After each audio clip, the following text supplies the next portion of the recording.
thinker of all the Eastern Christian thinkers. He is the one who, in many ways, has the most complex mind, philosophically complex mind, but also the one who constantly anchors his thinking in what does it say to us about the spiritual life?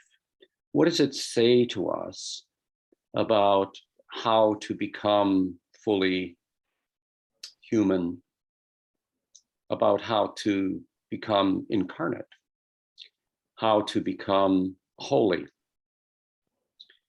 I also probably like him because he was a monk, never a priest, never a bishop.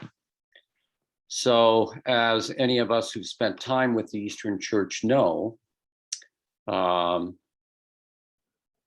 deeply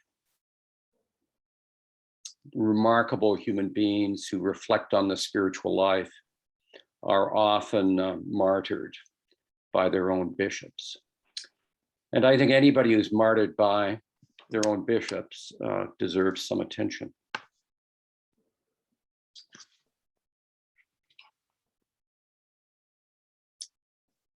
I had initially thought about talking about Louth's introductory material, but this morning when I read through the letter again, I thought, why don't we just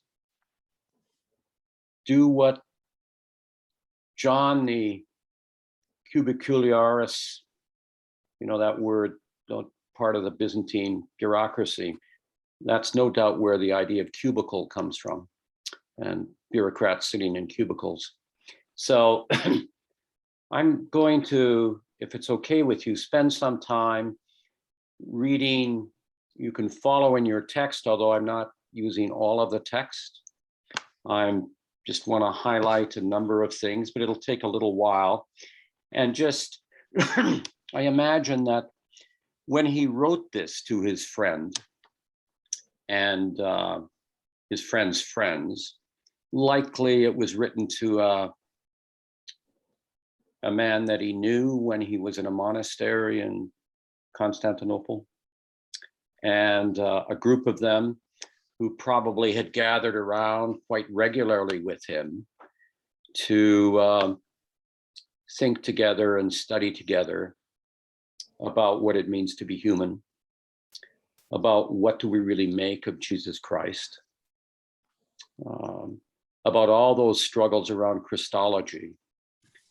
You know, the Eastern Christian tradition, the Christian tradition, all of it, it really spends so much time from really the first to the apostolic period to the 7th century, and it hasn't ended yet, trying to understand who Jesus Christ was and what that says to us about who we are. So Christology in the ancient church is also the ancient church's anthropology. It's his way of thinking about what it means to be human. So he writes to his friends back in Constantinople this letter, this second letter on love. So if you will indulge me, I'm going to just read for a while, bring us into it, because it's written for us too. The lovely thing about Maximus is that he wasn't writing for monks, he was writing for everybody.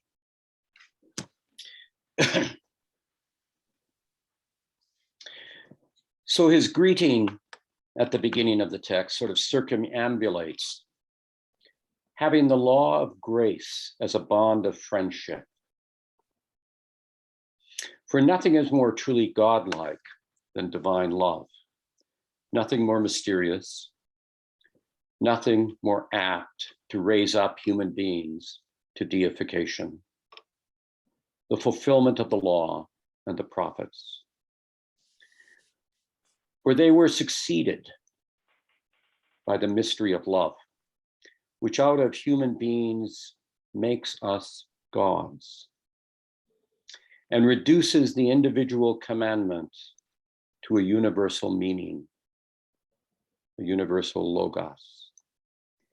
Everything is circumscribed by love. Love is indispensable in many forms in accordance with God's economy. For does not love grant enjoyment of those believing in and hoping for, by itself making present the things to come?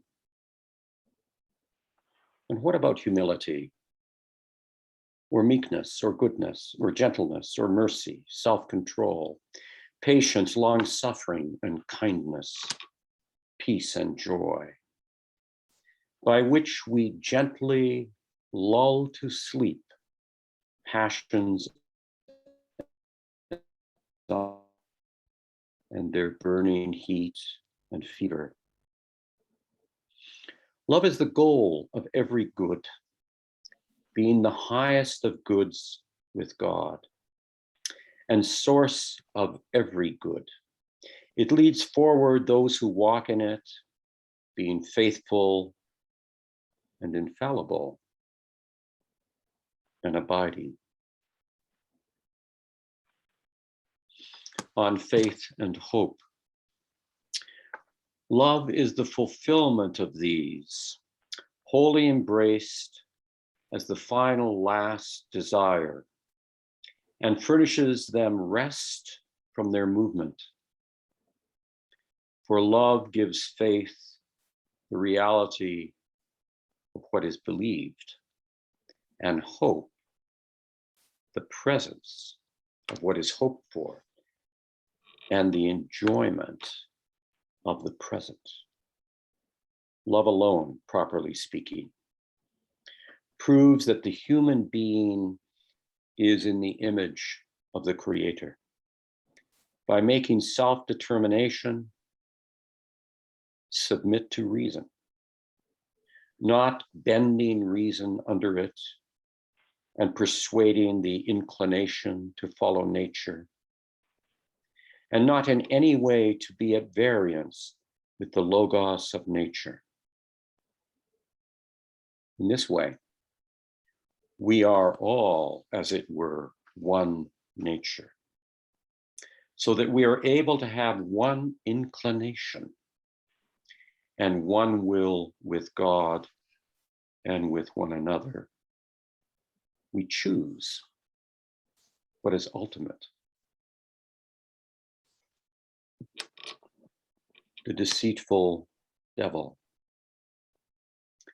contrived by guile to attack humankind through his self-love, has separated us from our inclinations, from God and from one another, divided our nature at the level of mode of existence, fragmented it into a multitude of opinions and imaginations.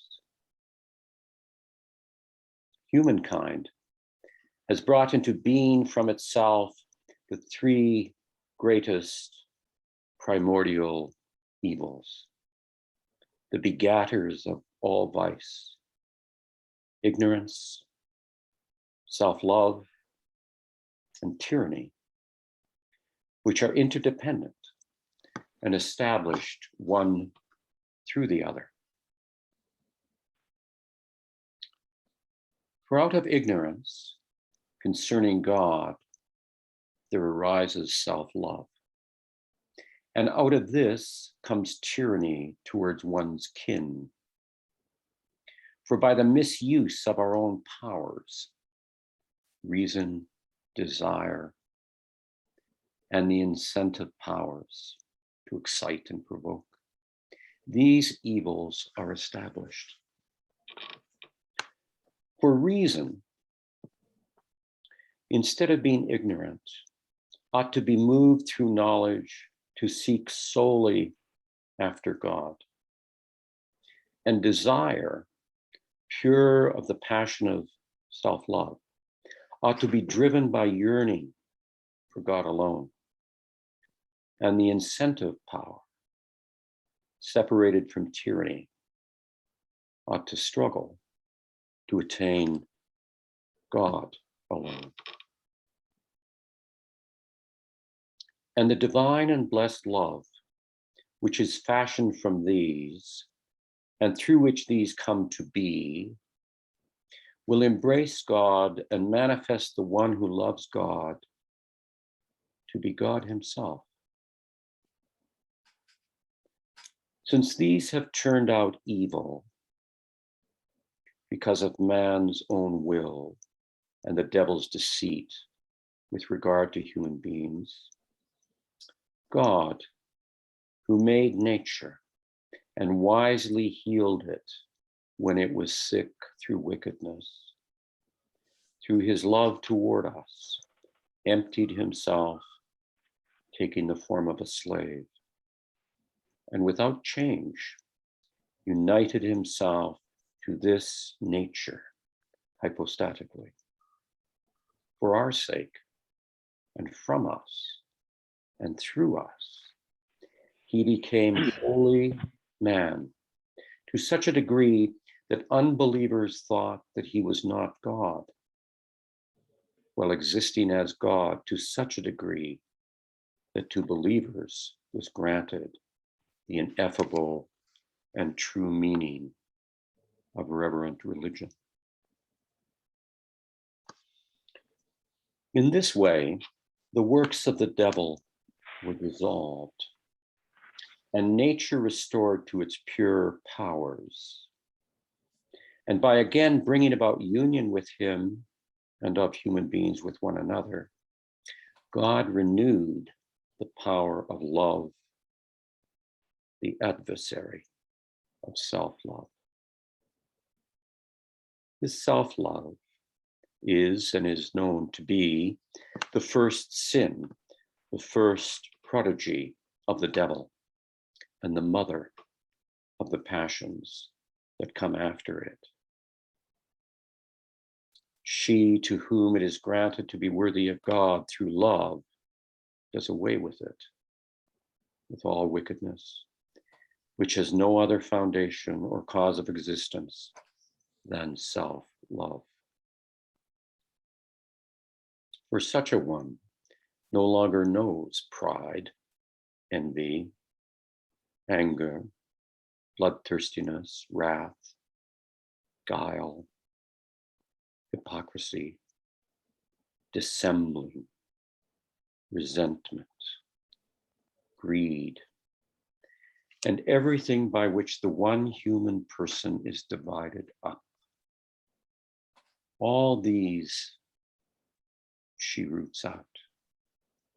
For by plucking out self-love, everything that comes from it and after it is plucked out as well. With the traces of evil unable to subsist, no ground, the soil of self-love removed, all the forms of virtue are introduced or rise up, fulfilling the power of love, which grants together what has been separated, once again fashioning the human being in accordance with a single meaning and mode.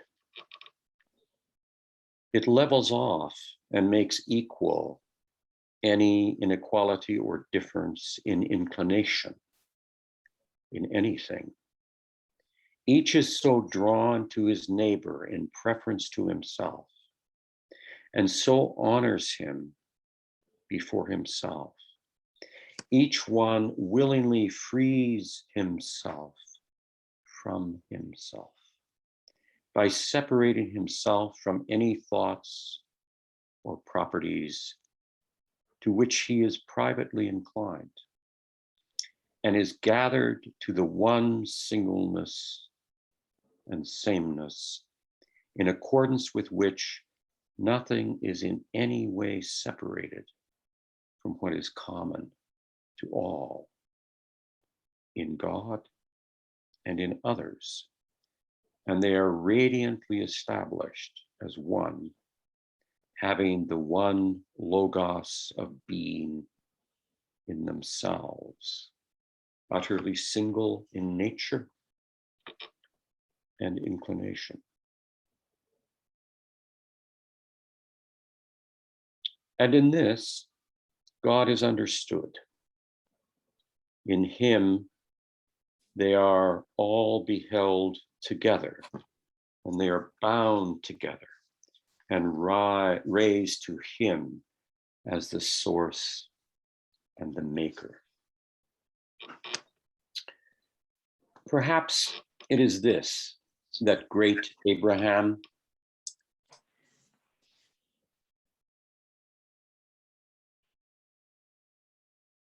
this is an image that he borrows probably from Philo. Abraham being talked of by Philo as the father of sound reasoning. Perhaps it is this that great Abraham achieved, restoring himself to nature's logos of being or reason, to himself, and through this being given back to God and receiving God. I put it both ways, for both ways can be regarded as being true.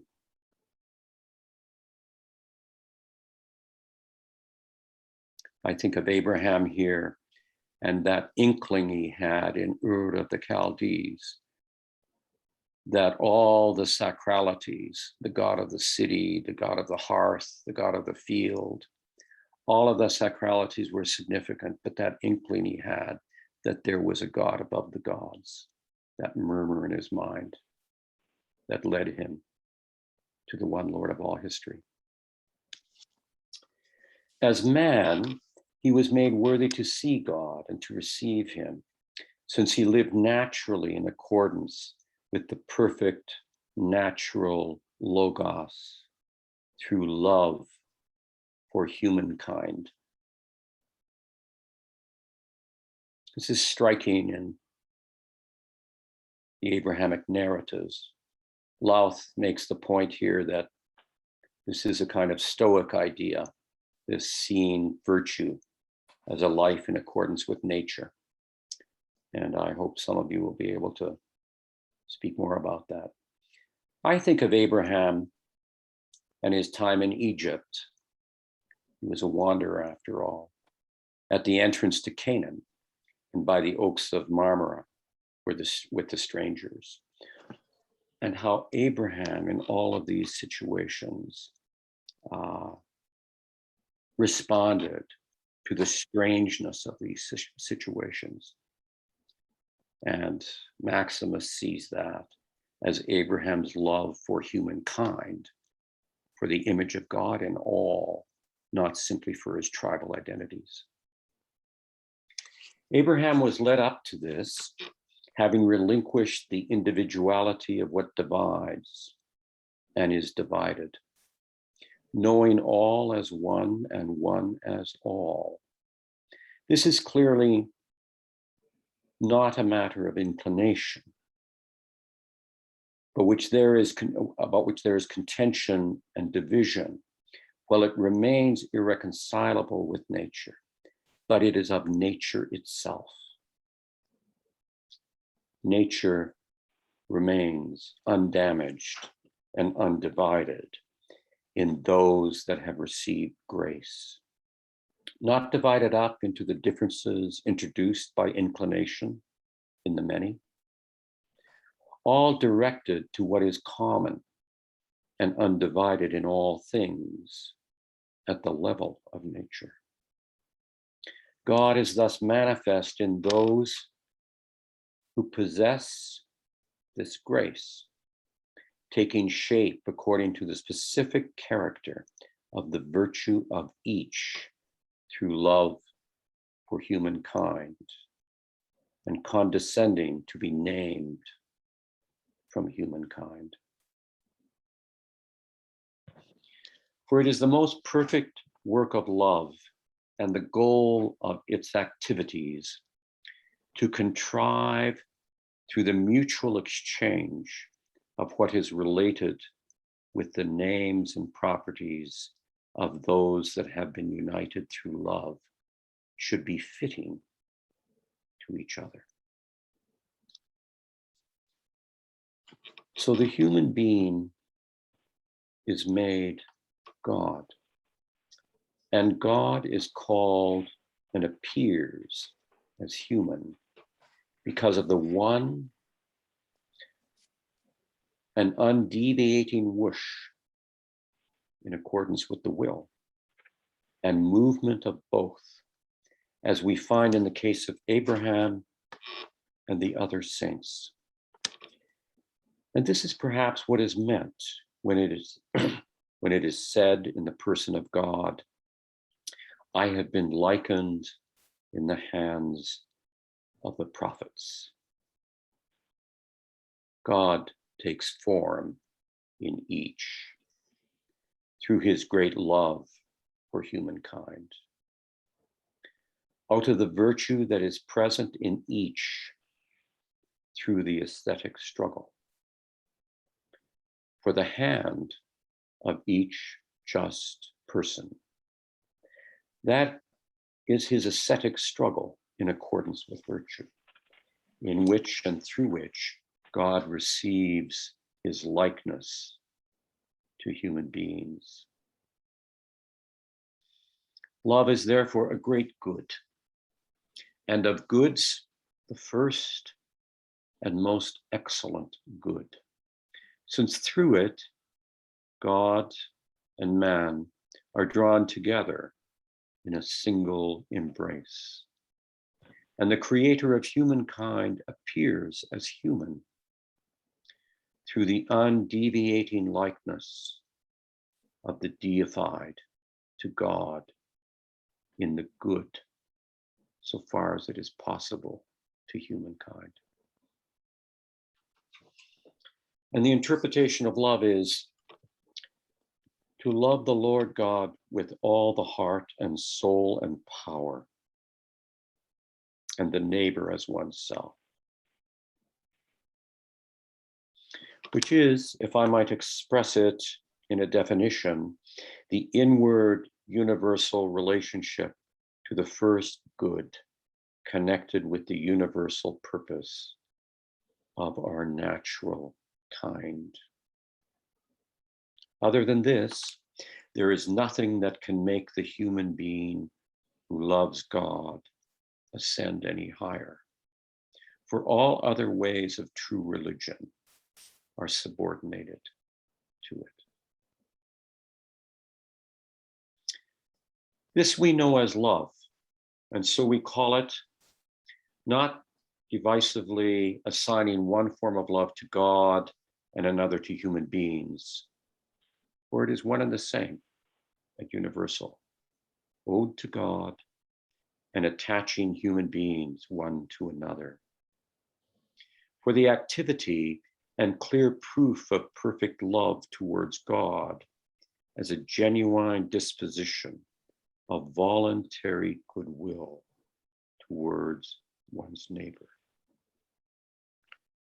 For he who does not love his brother whom he has seen, said the divine apostle John, cannot love God whom he has not seen. This is the way of truth, as the word of God calls himself, that leads those who walk in it, pure of all passions, to God the Father. This is the Holy of Holies, and is made worthy to behold the unapproachable beauty of the Holy and Royal Trinity. This is the true vine, in which he who is firmly rooted is made worthy of becoming a partaker of the divine quality. Through this love, all the teaching of the law and the prophets and the gospel both is and is proclaimed. For the sake of him for whom we long, we honor what he has fashioned as much as if the fashioner himself were present. Because of this, the creator of nature himself has clothed himself with our nature, without change, uniting it hypostatically to himself, so that gathered to himself, our nature may no longer have any difference from him in its inclination. In this way, he clearly establishes the all-glorious way of love, which is truly divine and deifying and leads to God. Indeed, love is said to be God himself, which from the beginning the thorns of self-love have covered up. In this prefiguring the passions that had overwhelmed us and from which obstacles he has granted us freedom.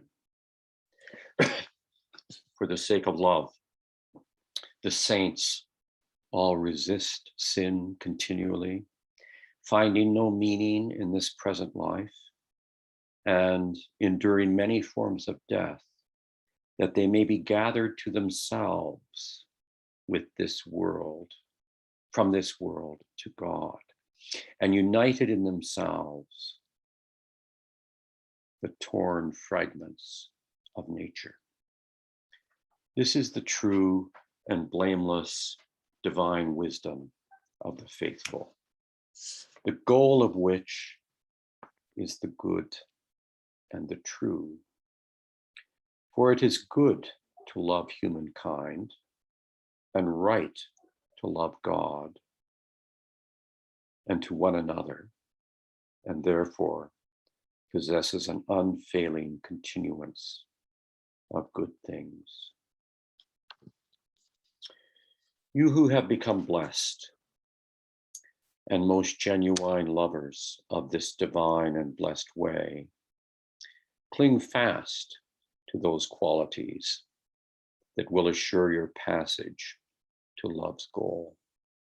I mean, love of humankind, brotherly and sisterly love, hospitality, love of the poor, compassion, mercy, humility, meekness, gentleness, patience, freedom from anger, long-suffering, perseverance, kindness, forbearance, goodwill, peace toward all. Out of these and through these, the grace of love is fashioned, which leads one to God, who deifies the human being that he himself fashioned.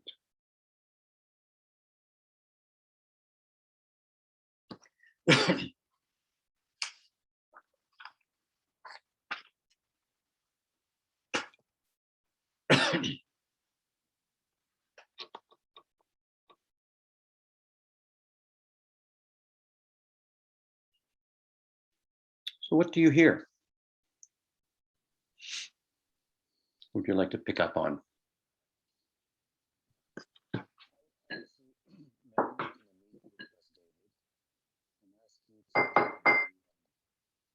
reading from the prophet Isaiah, Jeremiah right there. Just skip 8 lines down in the book. I don't hear you very well, Andrew. Yeah, we can hear you, but very softly. I don't know if your mic is the wrong mic.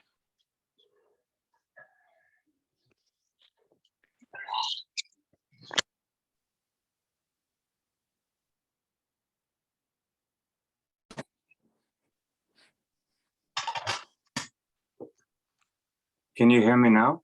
Perfect. I took out the expensive earphones and put them away, and I'm just using them. I was just looking forward, David, to hearing that, hearing you read that lovely, lovely prophecy from the prophet Jeremiah, especially at the end. And I will build you, and you shall be built. That's beautiful, beautiful stuff. Thank you for that.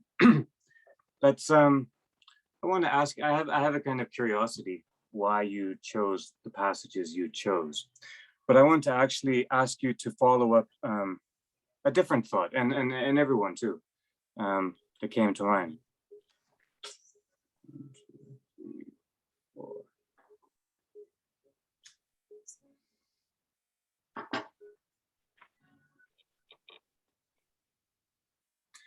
Okay, let's say, let's say first, it's curious to me, and I wonder what you think, David, and what the others of you think. This letter sets forth his main theme, not in terms of a, let's say, a antagonistic theme, but in terms of an illusory counter theme. Love is over against self-love. That's how he sets up the entire ethical landscape in which everything else is situated. Reality and illusion, right? Truth, falsehood. That's one thing that I want to think about. Actually, and connected with that is his preference of for terms like simple, single, same, and his shunning or disdain for terms like composite, divided, separated. And these spatial or topographical terms, I think, have a really deep resonance in Maximus. But even here in this, early single letter, I think we see. So that's one prong I want to offer. Love, self-love, single, simple, composite, opposite. The second actually has to do with a point where you paused, David, when you were talking about Abraham. And I think you said that Louth's remark was that it was a bit of a stoic attitude. He acts,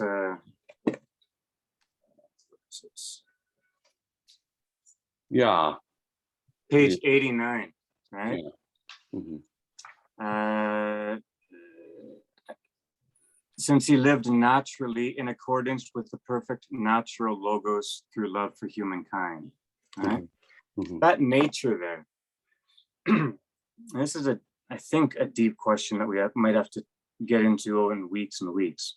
But nature, naturally, in the Maximus we've read so far, in Louth's introduction and in this letter, nature and naturally are not fallen terms. They're terms appropriate to the human, right?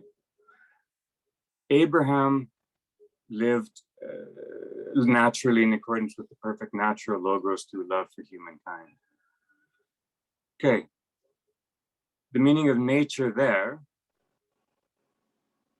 and the meaning of nature when we talk about the effect of the incarnation. That's the question.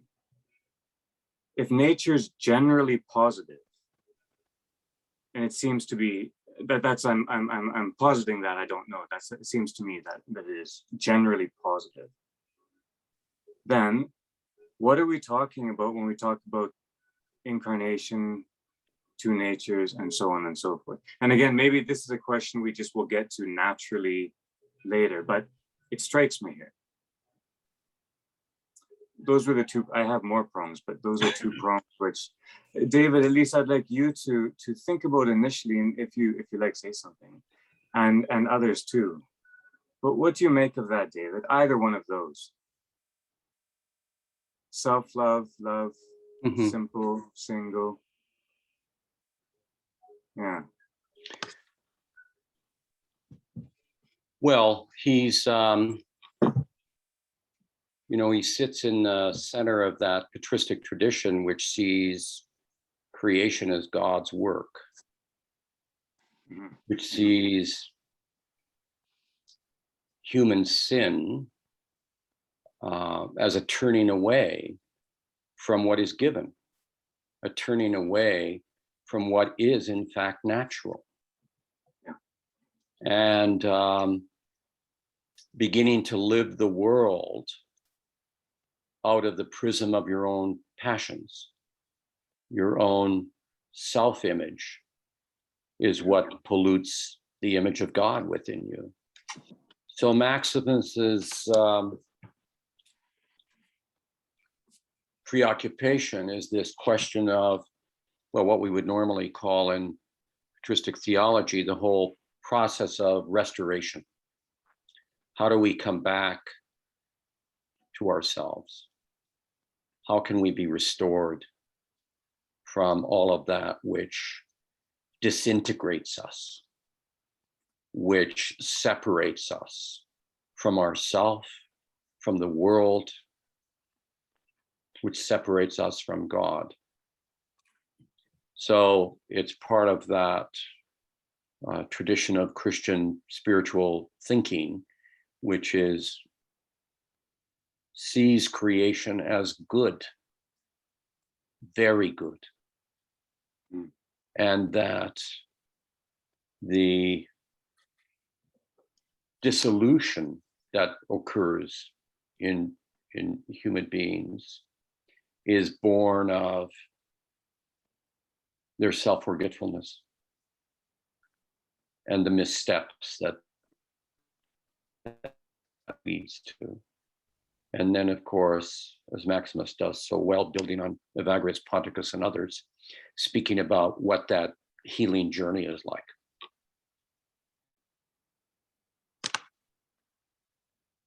So, I mean, the key term here for me is this is a theology of restoration. Mhm. Mhm.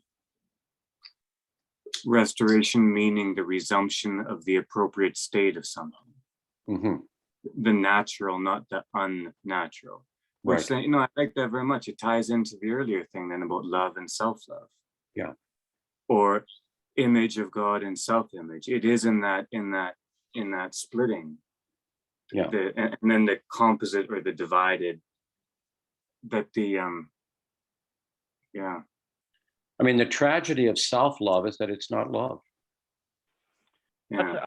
David, I was going to ask that about, I certainly don't know the Greek, but it's an unfortunate phrase. I mean, we're told in this letter that there is no different type of love that God has than what we have, that it's the same love. And so if we're defining it through the Trinity, it's just not love. I mean, love is a relational to the other, as expressed in the Trinity. So it's almost it's an oxymoron to suggest self-love. And I don't know, does the Greek translate that way, or is that just an English translation of a different term? I don't know. I don't know. I have a note on this. I thought.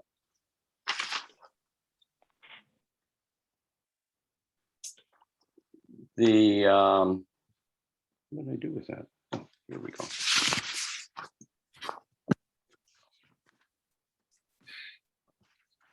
So self-love in the Greek, my pronunciation is terrible, but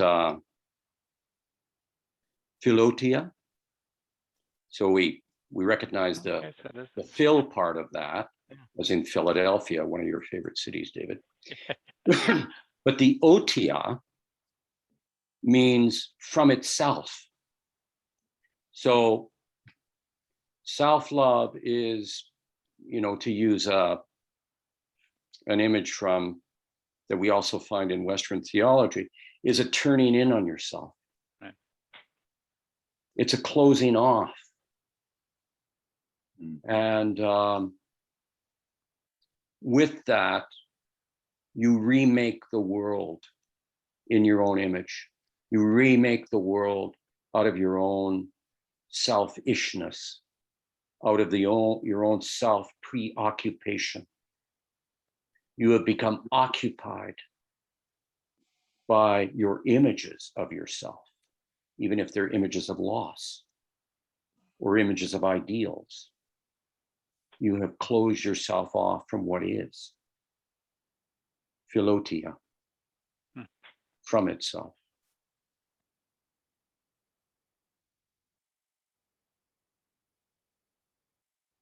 That might clear up a kind of troubling phrase that I found, that sometimes an ascetic attitude towards life has been, sometimes an ascetic attitude towards life is being subjected to criticism, that it evacuates meaning out of life. And there's this one phrase on page 91, for the sake of love, the saints always sin continually. And it's this phrase that might draw some of us up short, finding no meaning in this present life. But if I don't know if this is a bit of a leap, but I'll just do a kind of, have a little hermeneutic try here, very amateurishly. It seems to me that, as you just described, self-love, which David suggested might be a kind of oxymoron, maybe even a kind of paradox, it might illuminate this otherwise troubling phrase, because we, as Andrew noted at the outset, there's this wonderful connection between phusis and logos, nature and logos. And that potentially equivocates, because there's also a sense in which nature is separated from the logos, which the logos is being disintegrated. And I think there is one place where the logos does become disintegrated, and it's almost paradoxical. And many philosophers, I think I've been rereading a lot of David recently, have noted this, and it's that you can't really, if you look directly inwards, ever see a self. All consciousness, thought, is always intentional. It's always directed to an object. It's always outward going.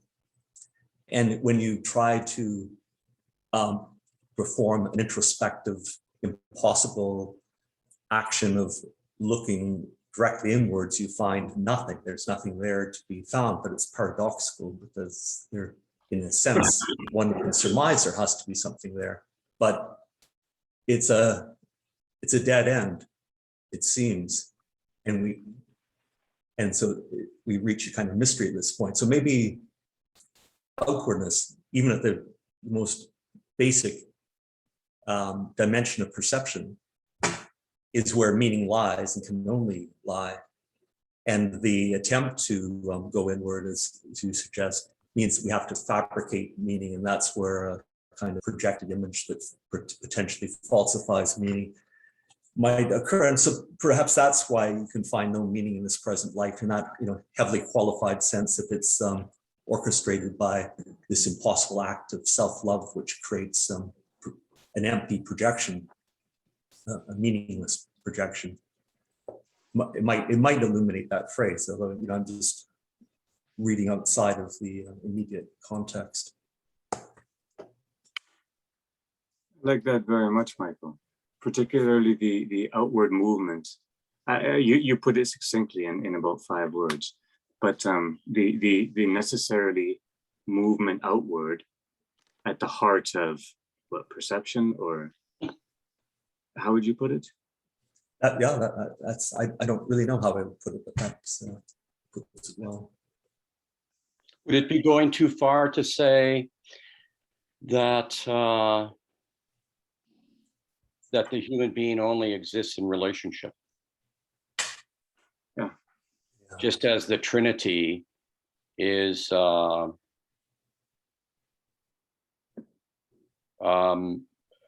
is a metaphor for the relationship that is the divine. I think that's right. That puts it very strongly, but it's right to do so. And when we turn inwards, or when our passions become, I prefer to use the word appetite to passions, because this language is a mixed language in the patristics, because desires are good. Desires are part of the human, the being of the human. But it's when they turn to appetites, when they become the sole preoccupation, that we re-envision the world and ourselves and God all at the same time. It's the existential trinity. So love, as he's talking about it here, is that as God is a presence. It's a stance. It's an orientation. It's being in relationship. And this life has no meaning simply means out of our passions, we assume the meaning that is there. The world becomes something upon which we read what we think we need or want, as opposed to an attentiveness to the unfolding, to the newness that is arising.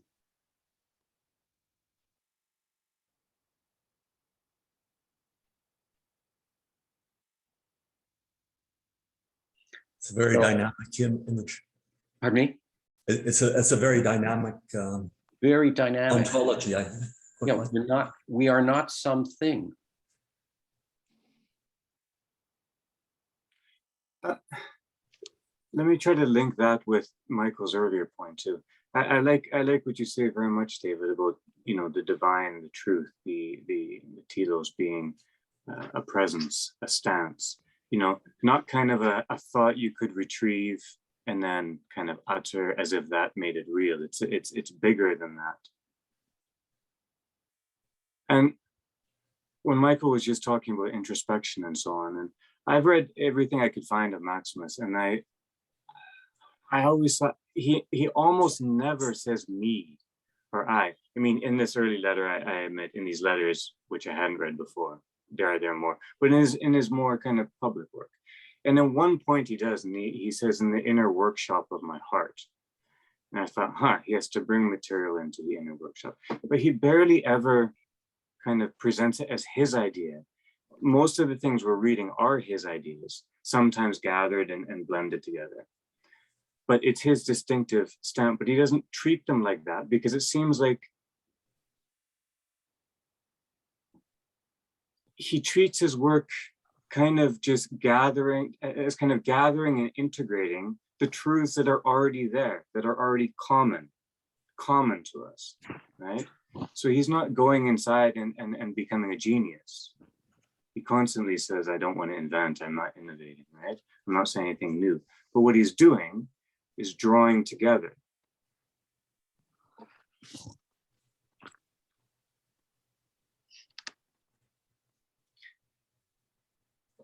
But not behaving like it's him. Just kind of behaving like, well, this is what is the case, i.e., the presence or the stance of truth. His kind of mode of working seems to partake of that too, I guess. Maybe that's what I'm trying to say.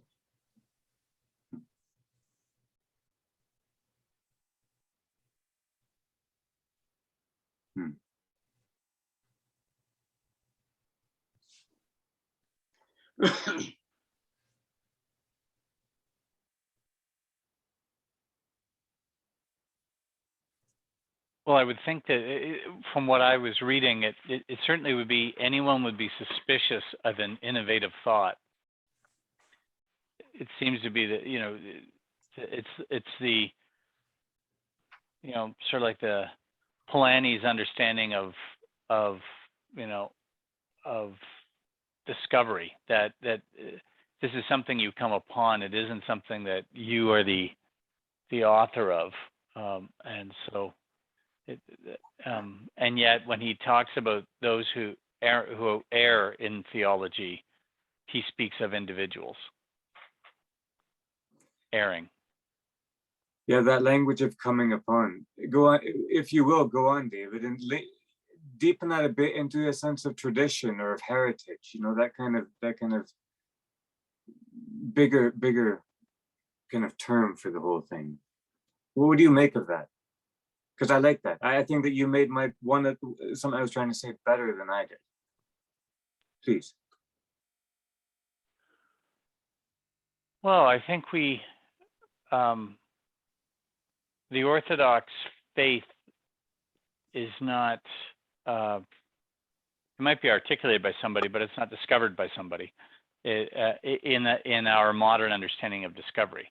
I think that it's a coming upon what already was there, and I'll be interested at looking at this. There's no discussion about revelation. There's the virtues, et cetera, but it certainly feels that he writes as if it's revelation.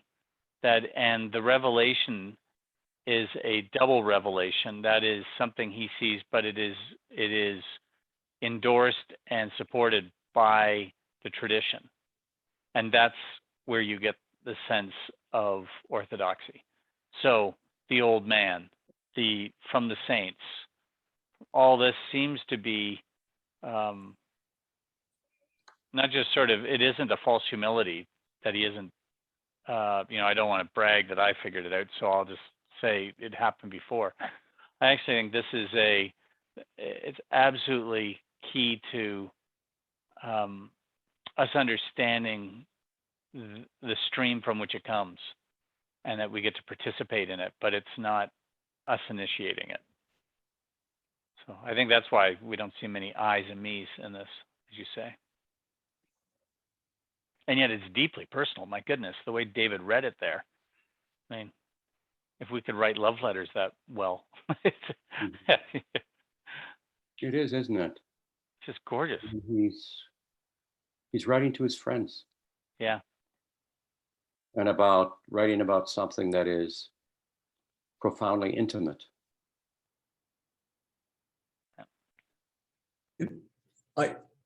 I stand outside the tradition in a sense, since I'm not part of the Orthodox liturgy. I'm a fairly recent Christian in a sense, even though I grew up in a Christian culture, so we're all pervasively Christian. And I'm attracted, one of the things that attracts me more to Orthodoxy, there's a few things, as I've been sort of trying to find my way in this bewildering world of religion, is that there is a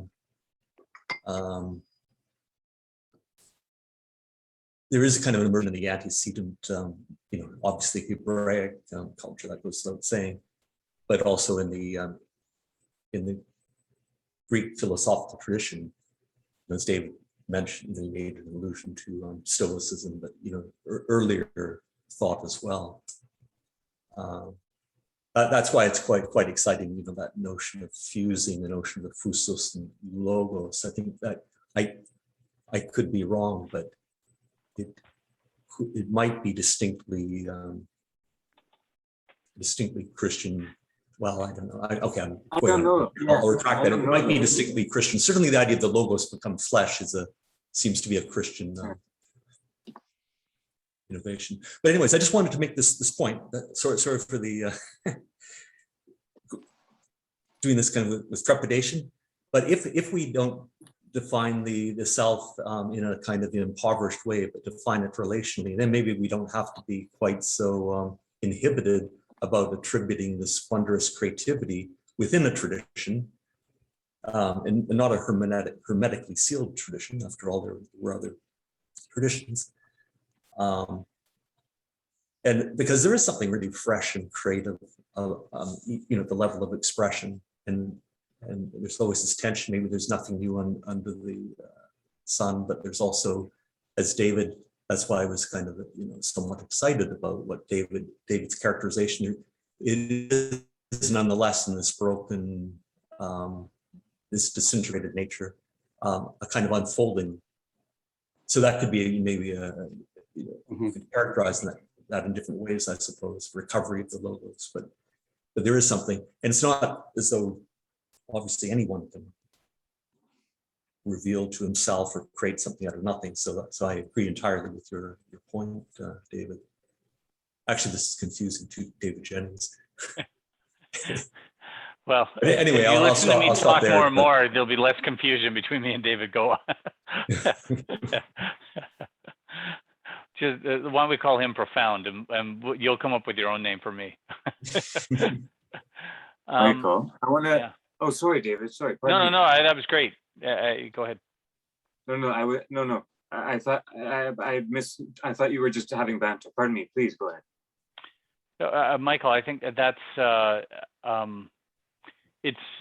I also am from outside the Orthodox tradition. I'm from the Reformed tradition, but for a long time, reading into the Orthodox tradition, that you've identified something that is indeed it's just so imbued with the relationality that we in a Western world that we so often reduce things to, like even virtue here is not just an individual practice. It's something done in community, which is, I think, different than certainly, Protestant tradition. It gets very individualistic very quickly, and the patristics, certainly from anything I've read, just don't allow that. You're along for the ride, but there's something much grander going on than just you, which I find really refreshing.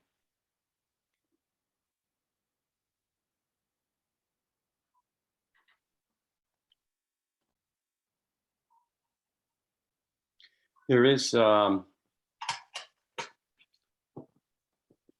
just to add a little something to this, and we'll be spending lots of time on this as we move along, I think. When Maximus speaks of the Logos, that is God becoming flesh, he does that in the context of recognizing that the logoi exists in everyone. And there is a word, there is reason, there is beauty, there is a kind of reality, but it's not fixed. It's, in that sense, it's always at play, it's always becoming, or it's always disintegrating, or it is restoring. It's moving back and forth. We'll get into this more when we speak about how he and others have identified, and this is something that Lorraine has been teaching about as well, how the human passions, what their roots are in desire, and I would even say holy desire, and how that disintegration occurs. So the Logos is, well, as you know, Michael, I mean, this is a marvelous Greek word for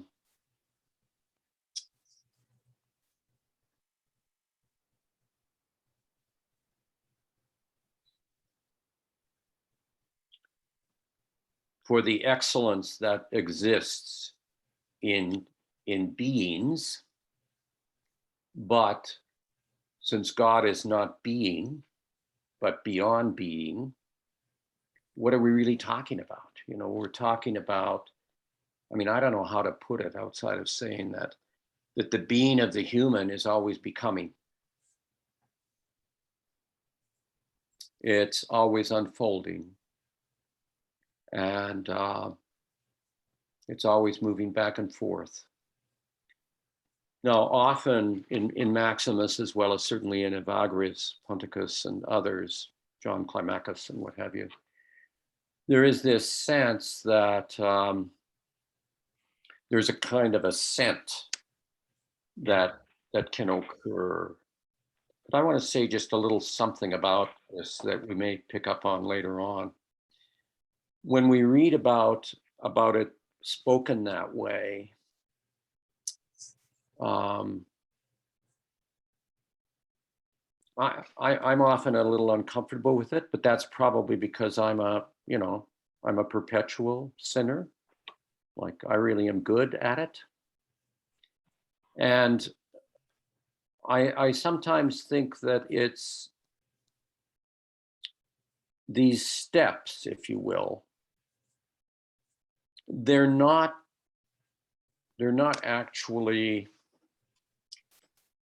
following each other necessarily. It's a way of trying to describe the way in which the human mind and the human heart works in relationship to the life of the world. So I'm more inclined to think about the pathway that they're laying out. I mean, I think it's excellent to help us diagnose the human struggle. But I'm inclined to think that the human struggle, if we think of it in the classical terms of illumination, purification, deification, that this is really talking about something that most human beings experience more as a kind of spiral. And that,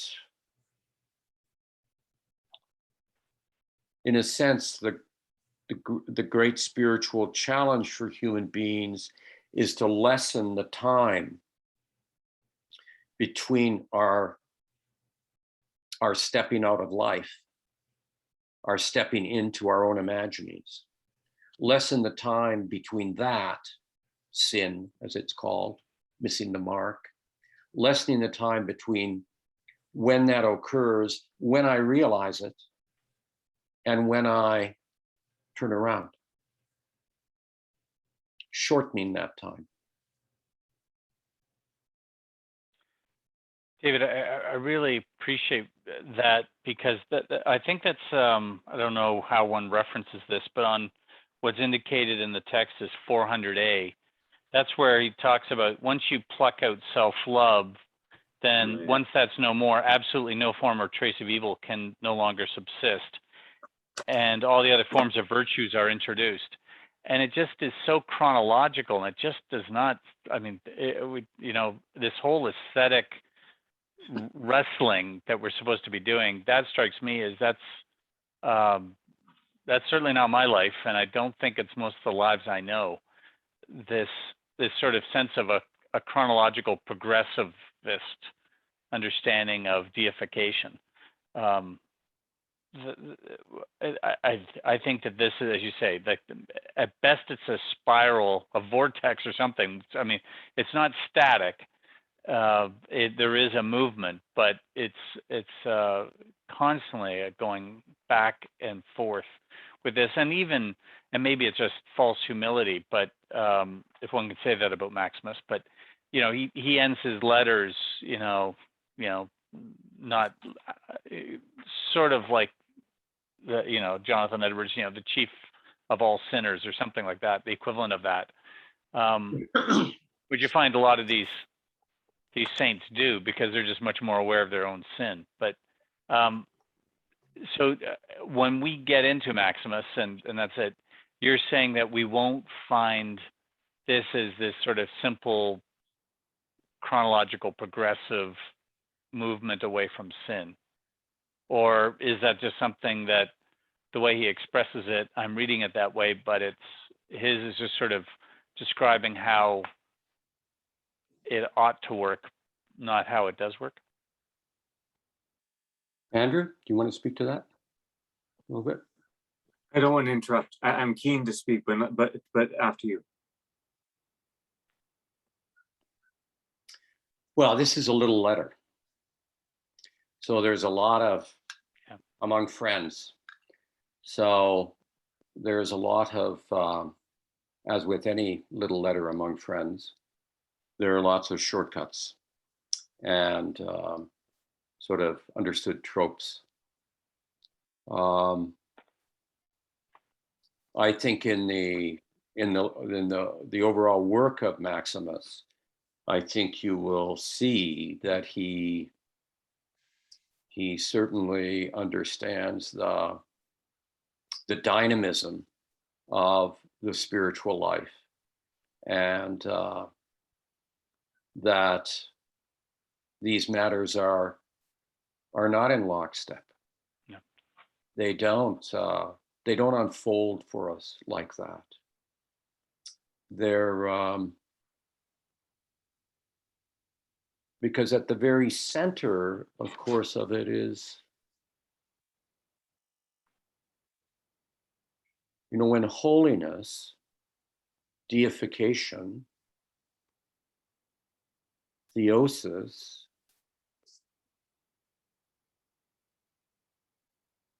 is simply presence. It's simply presence to what is real without presumption. And why do people become monks? You've heard me say this before, but I mean, monasteries are the insane asylum of the spiritual hospital, the church. Because the hard cases are there. People are there usually who have big struggles with presumption. And they've finally gotten so concerned about it that they put themselves under the obedience of somebody that they think can help them. But the lives of the saints certainly bear witness to the fact that deification is not something you reach and all is well. That's a kind of idolatry. That's a fantasy about God and a fantasy about yourself. The only reason people are saints is that they're excellent sinners. And they've actually come to be open to grace and to lessen that time between recognizing our missing of the mark, turning around, engaging in acts of repair where that's possible, but returning to a life of mercy.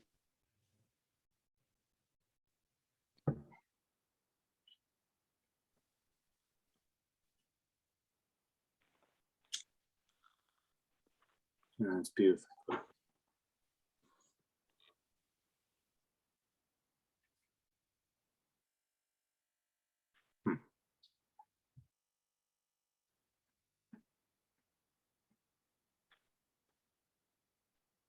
I appreciate what you just said, just by the way, because you have in the past spoken of presence, and this provides a context that helps to explain the meaning. The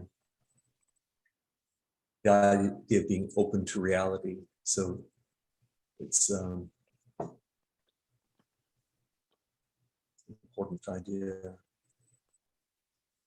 Well, it's wonderful in that little reference to Abraham, and when you think of Abraham standing in the door of his tent by the oaks of Marmara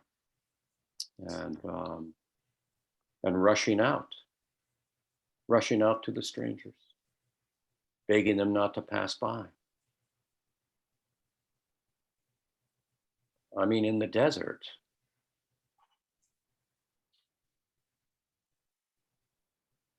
there are really only two choices in the desert. Take out your rifle or bring some salt, and make friends, because it's a pretty raw landscape. So what we see in the narrative of Abraham, and why we think of him as the one in our biblical tradition that after Adam, that we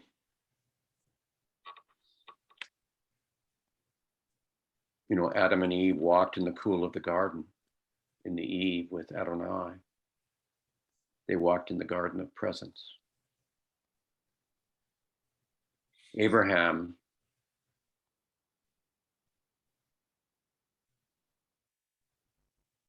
I suppose you maybe all know the story about Abraham's father. Abraham's father was, according to a midrash, was an idol maker. That's how he made his money in Ur of the Chaldees. He made marvelous stone and wooden idols for people. They're household deities. They're deities for fertility. They're deities for journeys, the deities of the hearth and all that sort of thing. All these sacralities. And all these sacralities are terribly important. The city means something. Your tribe means something. Your kinship group means something. The family you are part of means something. These are sacralities. But that inkling he has is that sacralities aren't God. That God is, I am, the presence. And then taking that risk, and I've always been charmed by those patriarchal texts, because always, Sarah, for example, she steals the household deities and packs them in her saddlebags, much like Rachel did later on. And you don't want to leave it all behind, but at the same time, it's an inkling. And it moves him to wonder. And it moves him to a kind of openness and attentiveness to what is unfolding, attentiveness to greet the stranger. Because of course, the greatest stranger for all of us is God, the ultimate other. So that kind of moment of attentiveness, moment of being attentive to the murmur, and that leading you to step forward, not just backwards. So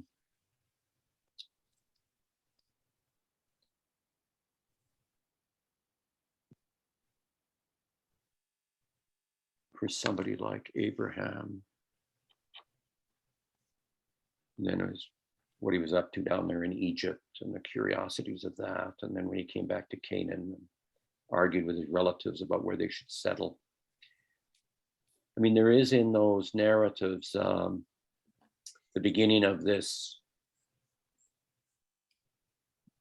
really important part of the biblical revelation, that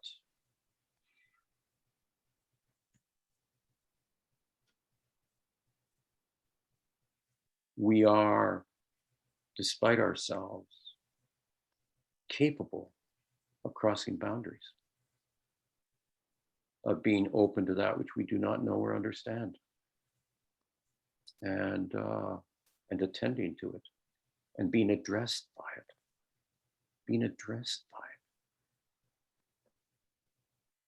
So your comment about revelation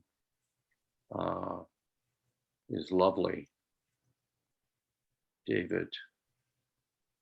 I think that what we will see as we move through this is that the revelation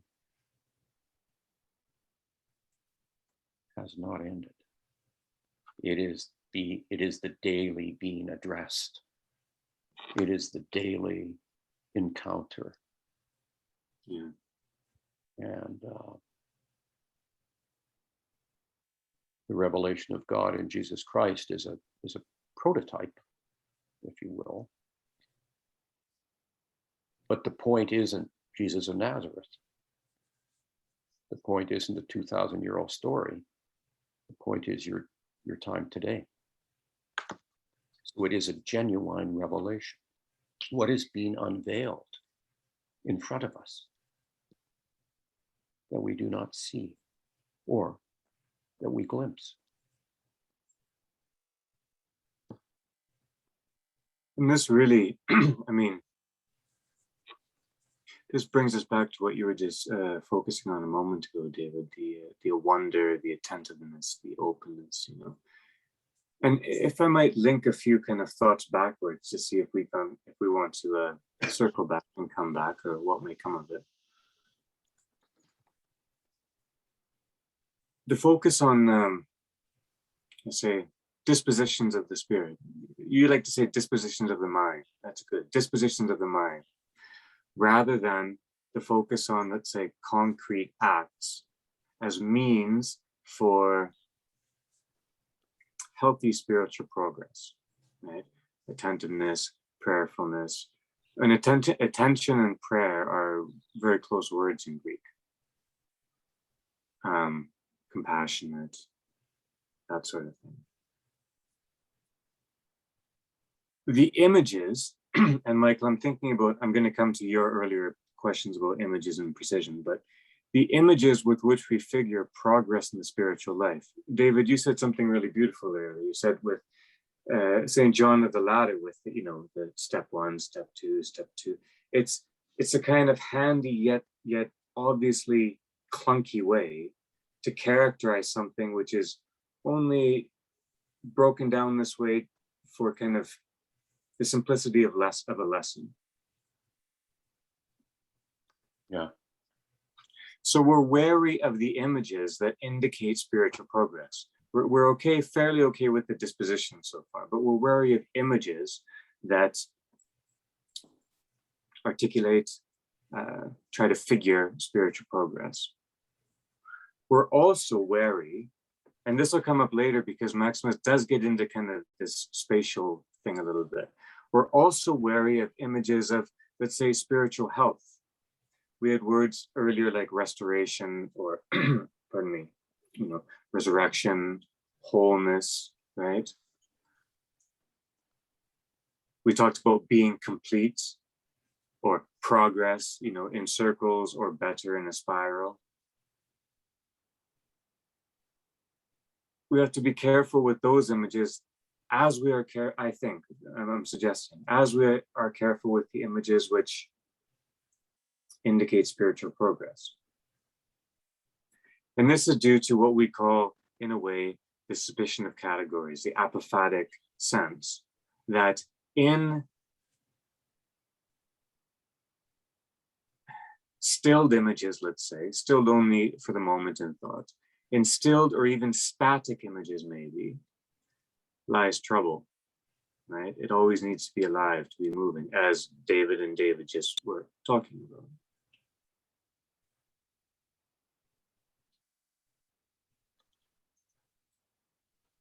The extreme care that we take around images in the spiritual life, learning from Maximus, we also will want to, I think, and David has indicated this many times this evening, to begin to take a particular care around, let's say, central terms or concepts.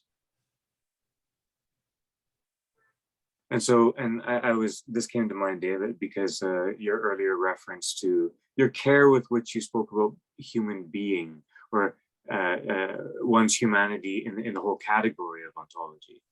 You navigated that carefully because even that matters, is becoming, you know, has always been. That's a long strain of thoughts that and so Michael, this is kind of circling with the dragon's tail back to you around ideas of images and then ideas of precision. Because I know that you had mentioned earlier that part of how you understood an apophatic stance, an apophatic outlook, approach, was that it avoided the pitfalls of particularly contemporary notions of precision, and also concurrently the, I don't know, denigrations that occur when one begins to talk about images of reality rather than reality itself. And pardon me if that was quite rambling. I tried to connect it all in my mind. And Michael, I kind of put you on the spot, but I didn't mean to just end it and dump it all in your lap. So if you want to, take a No, pass, well, I was referring to this this common way of speaking in philosophy of science and analytic philosophy, and it goes back to a philosopher, in the early mid part of the 20th century, Wilfrid Sellars, who gave us the terms, the manifest view of reality, which is basically just the common sense view of reality, and the scientific image of reality. So there's the manifest image and the scientific image, and I think he was trying to, kind of provide room for both, but ultimately, I guess the chips fall. It's the scientific image that grounds things. But it's curious that it's referred to as a scientific image, not because it's there's a kind of defeatism there, but I'm almost contradicting myself as I express this worry. But I'll just go for it. I have an aversion to that way of expressing it. It's a kind of, there is a kind of humility that philosophers of science and analytic philosophers have, that they think, okay, we have these models, and that's what all we'll talk about. So it's kind of a instrumental view of reality. We're not getting at reality itself. That's the myth of the given. I think that might have been a term that Sellars invented. I'm not entirely sure about that. And I understand that, and I have some sympathy with that view, but it can become a complacent view. And so I was, without knowing very much about apophatic philosophy, or rather theology, suggesting that, maybe this the scientific image of reality, which is supposed to be, it's provisional, but it's precise insofar as it's presented, is in many respects leaving out a whole lot of things. There are a lot of presuppositions. This is something, Nietzsche noticed in, 100 years or so ago. It's not a novel idea. And there is this complacent idea, that's it. What can't be put in this model, albeit a provisional model or image, is ruled out. Whereas apophatic theology assumes reality, but doesn't assume that we can apprehend it. So there's a subtle difference, is because there's always an impatience when you try to categorize or state exactly, what you're projecting an image. Whereas I think in analytic philosophy, there's a sort of notion, well, we're fine with the image. That's all we have is the image. Whereas in my understanding of apophatic philosophy is there's a deep suspicion of images, which is perhaps lacking in modern philosophy, modern thought.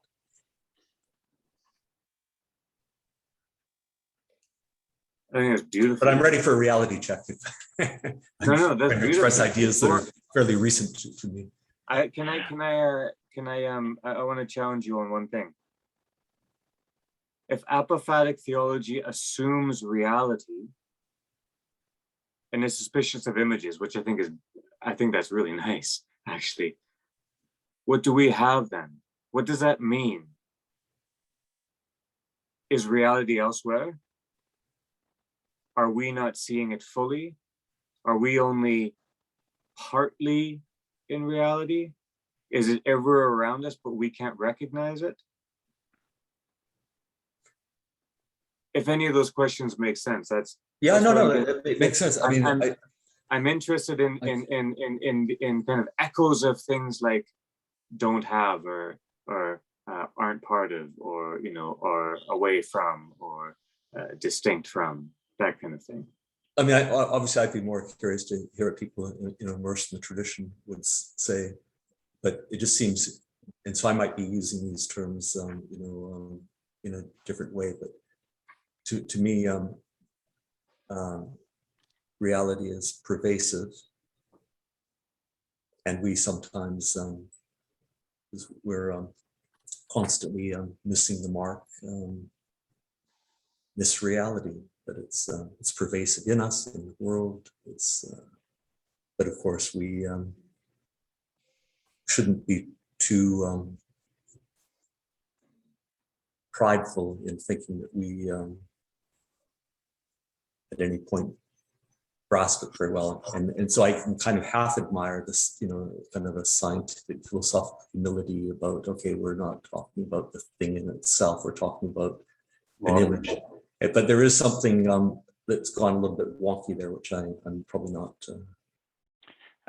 Michael, I think that, boy, I really enjoyed what you said. And I had to laugh at the phrase at the very end. You want a reality check. That's a loaded phrase after what you just said. But I think that the issue is, if it was born out of humility, it would be very different. I think we all, language itself as metaphor has to come with a humility, recognizing that perhaps maybe someday we can apprehend, we'll never be able to comprehend. But the scientific view of reality that you described, as so often, we develop techniques and then we fall in love with our techniques rather than the purpose for which the technique was developed. And it soon it goes away from humility to mastery. I'd rather master a reductionist understanding of reality than be humbled and with a provisional mystery of the real reality. And it's that turning, I think that's the issue there. And that gets right back to just this beautiful line at the very beginning, which I found just loaded in this, and what about humility, the first foundation of the virtues? Yeah. I once had this wonderful man ask me the question, what's the key element of a characteristic of God? And, I gave the Sunday school answer, love. And he shook his head and he said, it's humility. Yeah, when the Godhead, all of them God, are self-giving to the other, before love is even possible, there has to be, there's a humility there of otherness, but imperfection. So, but anyway, so I found that placement of humility in there. Anyway, Lorraine, you're heading off? Okay. I'm sorry, and I just realized I typed a half incomplete sentence. So anyways, I'm so sorry. I do apologize. I have to head off.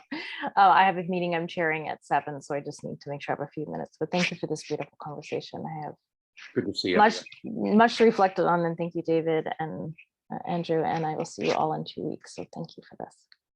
Good to see you. Cheers. See you. Nice to meet you. But I think that's a problem of the human condition, is we start off with humility, but then are very are constantly that turning inwards to wanting mastery and wanting control. And then all of a sudden, what we set up, perhaps with the best of intentions of a humility, that is, reality is beyond us. So let us set up this very provisional understanding of it. We're soon so focused on mastering that we give up on the larger enterprise of understanding reality. That's nicely put. So Michael, I've been sitting here as I'm listening to you and thinking about Wittgenstein, and I often wondered why it was that after doing his work, that extraordinary work on the linguistic worlds, he ends up saying that actually this method this way of going about things means that there really are no interesting questions. So I'm going to go to Norway and teach kindergarten. I mean, I've often wondered, you know him much better than I, if there was not also a bit of a spiritual impulse in that. That he recognizes that, yes, the models, careful construction of the models is important, but it doesn't really help us open to any profound matters. And I know that the kindergarten kids in Norway will do a much better job of that than my colleagues here at Cambridge. Am I being silly? No, that's interesting because many members of the Vienna Circle, like Moritz Schlick, and not everyone, but many members were enthralled with Wittgenstein, and he wouldn't come to chat with them, but he would have private meetings with a couple of members at different times. And I don't think he was particularly enthralled, and even though they were prepared to put him up on a pedestal, he wasn't really interested in that kind of adulation. And I'm not really falling into the trap saying all the logical positives were exactly in sync. They were far from that. But I think Wittgenstein wasn't really interested in a kind of crystallization of his views. So he has this weird metaphor at the end of the Tractatus Logico-Philosophicus, where he describes all of the antecedent propositions as ladders that he's climbed up and abandoned, and then later he would, he did sort of put aside some aspects of the Tractatus, but went off in a similar kind of humble vein. And he's often regarded as one of the more arrogant, weird and arrogant philosophers at Cambridge. What did the economist Keynes said to I think his wife, I'm going off the train to pick up God. And so there was this perception that Wittgenstein had, thought highly of himself, but you're right. I think in a deeper sense, it may be something quite the opposite was one. And we have the same tradition with Aquinas at the end of what he did. Everything I've written is just straw. Not that he's discounting what he's done, just he's now at a spot where he recognizes the inadequacy of encountering that full reality. I've often thought that. Sorry, Andrew. Sorry, then David, what is that? What is that? The inadequacy, is that not enough words then? Or is that the wrong method? Because I want to circle back to what David Goa said earlier about the aim, the wholeness, the holiness being a presence, right? Because presence and fullness is how, I was going to say our tradition articulated it. Our tradition does articulate it that way. Even if I first heard it from David, and as far as I know, you made it up. But a presence and a fullness is how the tradition lives it, right? So it's not kind of yes or not, or here or there, or image and reality, or this kind of thing. And so I'm wondering about this. This is straw, right? Or Wittgenstein's kind of his odd, he's a Don, he's not. He's a Don, he's not. He's to my mind, I love him. I think he's admirable. I read him and I find him fascinating. I have nothing negative to say about him. I don't mean it like that. But there is a kind of resoluteness in him. This is not going to work this way. Forget it. I don't know. I don't know what happens to people. And I'm not suggesting that I should know, or God forgive me, or anything, or you should know, or something. But I mean, just saying aloud, I don't know what happens in a mind at the end. I don't know. And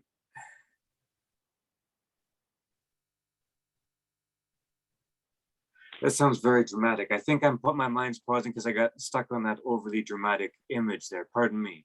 But if you hopefully follow the flow of what I was saying better than I do now.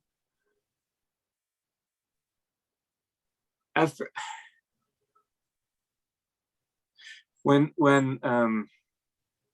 Maximus says, I forget now, but essentially holiness comes through the perfect union of ascetic effort and virtue, which is one of his fundamental couplings, not dualisms, but conjoinings, like the dual natures of Christ and this kind of thing, conjoinings.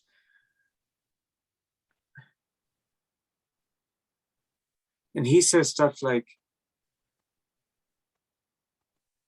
spiritual intellectual effort, divorced from ascetic effort, is worse than illusory. It's a kind of like a demonic delusion. And we'll get to these passages. And we're just anticipating a tiny bit what we're going to get to later on.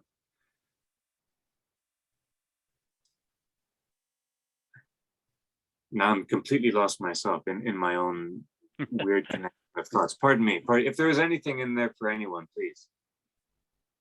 I have a really gloomy thought.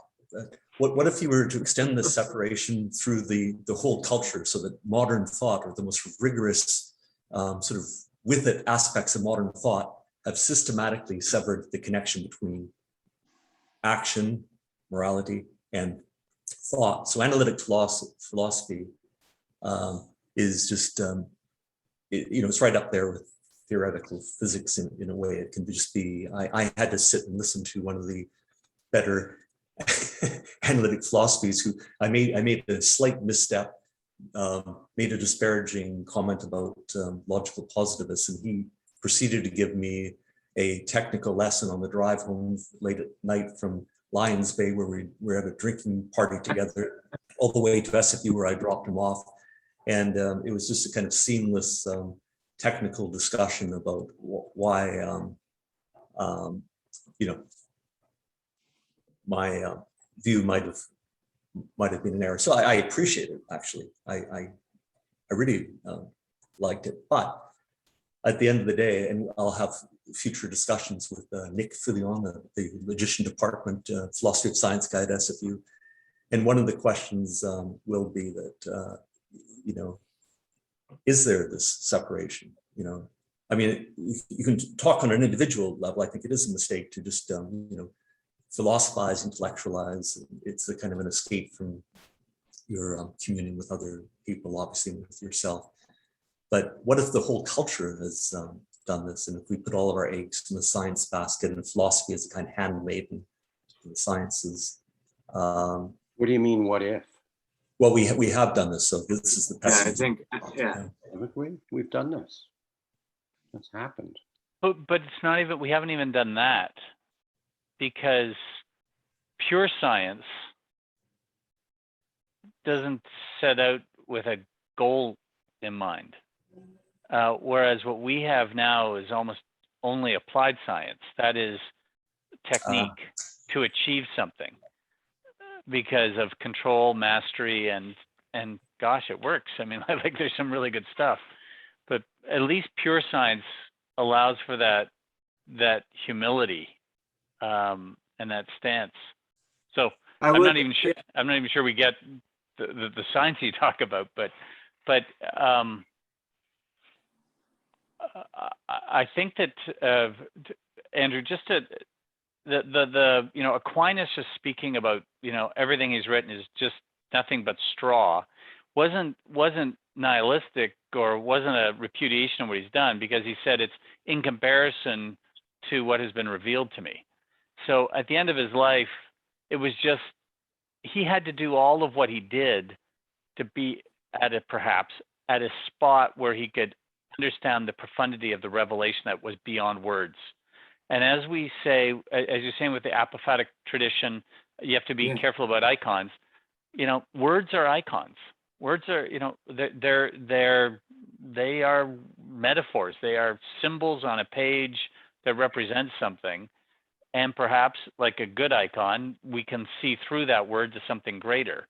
But it is there is still that problem.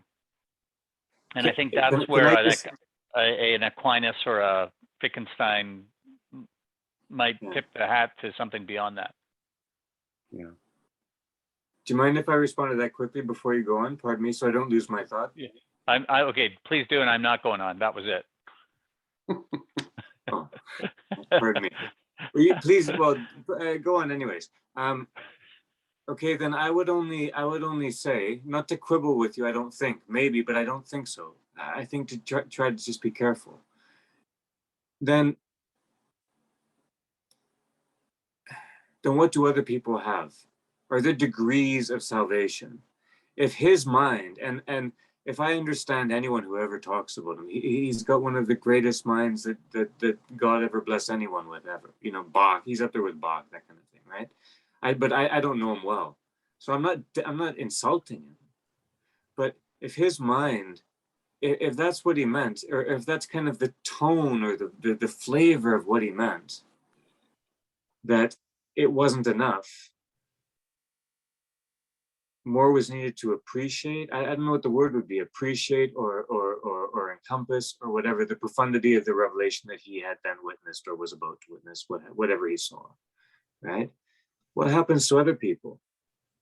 What's then, are there distinct then? Was it kind of a, what I've written is dust for me, that kind of thing, but it's not dust for you, so it's kind of a very private?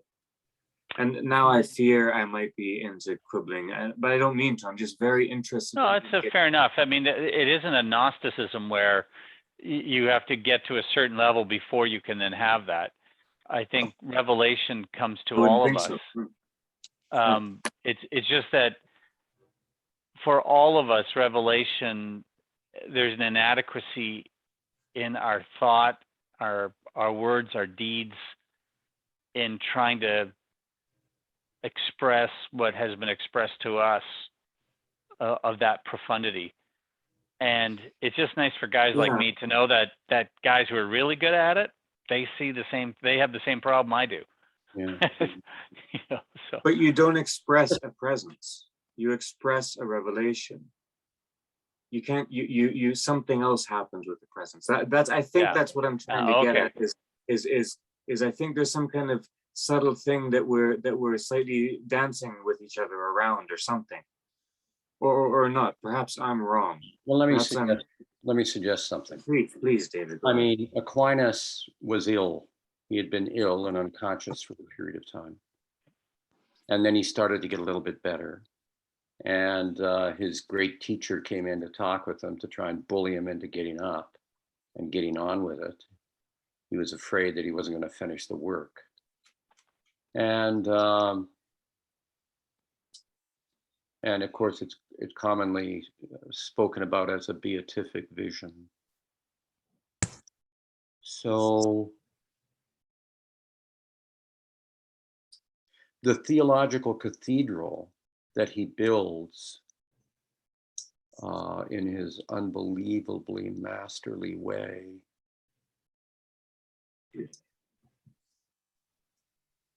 coming out of that illness, reaching towards death, he makes that statement. Yeah, it's straw. Given what I have seen, given the beatific vision. What's the beatific vision? Well, the beatific vision, it seems to me, is seeing, not seeing a revelation, but in a sense, I think what, he was so disciplined and so unbelievably focused. And I think in his illness, he walked out of the intellectual cathedral and glimpsed the world. And so it wasn't a rejection of it, but it was pointing to the fact that, as Michael has been speaking about with his philosophical tradition and the scientific tradition, that the models are not unimportant, but in the end, the models aren't the point. The models themselves are inviting us to glimpse something, inviting us to see. Teach us to see who would not learn to look, as the poet says. And it wasn't in the reading today that you had, but it was in our readings today, where it spoke how Christ is revealed, it does the Mount of Transfiguration. Right. And says, for those who don't know him, he comes as a servant. Yeah. For those who, et cetera, and has this moment of transfiguration and the revelation that comes to those who are closer. And so those are the Aquinuses who have immersed themselves in that. Not all the disciples were there at the Mount Transfiguration. Yeah. And this idea of the translation of one blew them over. No, What was no, that, sorry, Andrew? Sorry.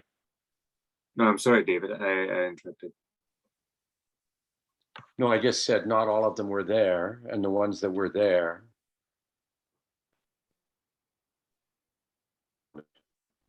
and that's because what they saw,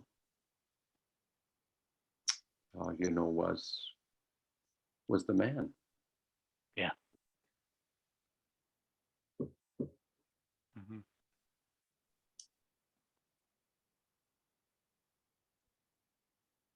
Even after crucifixion, they still didn't get it. No. And most often we don't know. So, but every once in a while. I was going to, it's getting on. This might be a last thought. I was going to relate what David Jennings, what you said just a moment ago about, you reminded us of the story of, to the simple, the appearance is simple, to the, this kind of thing. This idea this idea of kind of a single translated into a manifold or a multiple. Maximus makes reference of this in this letter a few times when he says there is one love, but many forms of loving. Not that exactly, but that sort of phrase, turn of phrase, right?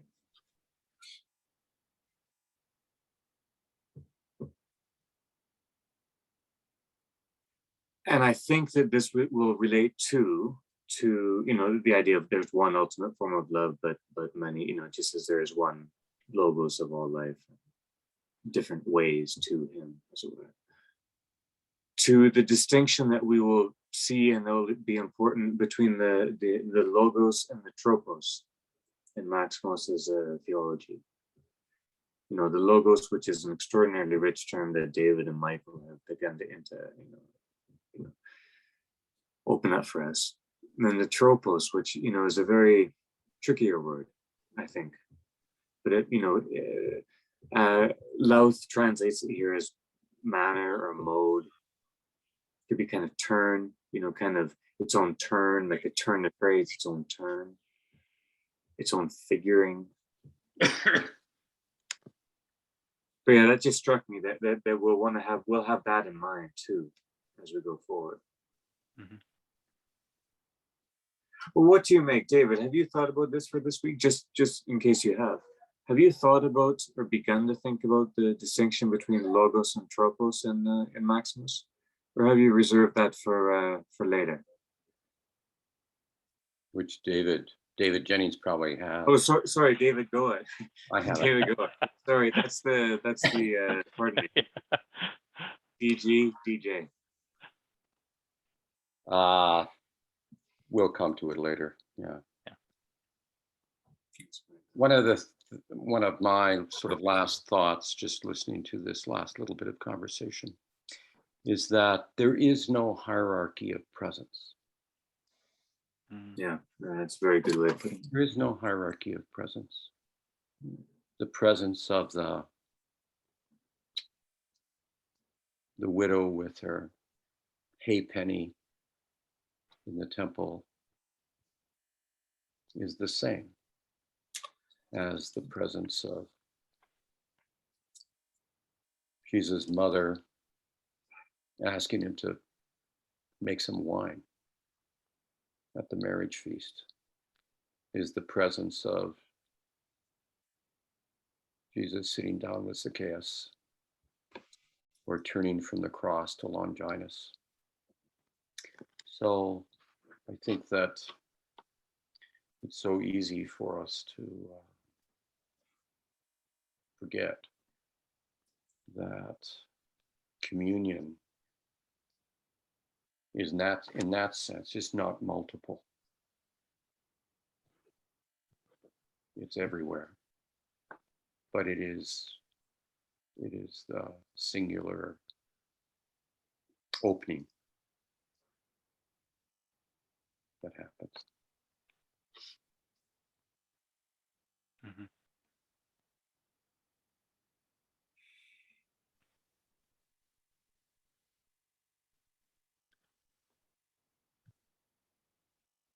That sounds like a great way to finish the first